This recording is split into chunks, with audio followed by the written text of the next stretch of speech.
From this to this. Naniniwala ba kayo sa salitang kapag may tiyaga, may nilaga? O heto na mga mima, yung halimbawa na kapag may pangarap ka, abay sabayan mo din ng sipag at gawa. Tulad nga ng sinabi ko mima na hindi naman ako ipinanganak na mayaman, pero manyaman sa kapal ng mukha. Ay, charis! Sinasabi ko sa'yo mima, kapag may mga talento kayo, abay wag nyo itong itatago. Tulad ko na lang mima, I praise God, not just only one, but more talent He gave to me. Oy, tama pa ba yun? English yun ha? From this to this. Ayan, kasama natin si Papang Jerry, si Balong, saka si Kuya Lito.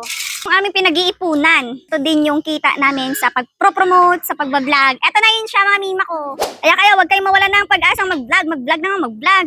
Nire-recommend ko yung aking kapatid dahil magaling yan sila pagdating sa gawa ng bahay, bobida, cabinet, yung mga wood, mga wire counter, mga terrace, mga tiles din, nagka-tiles din sila.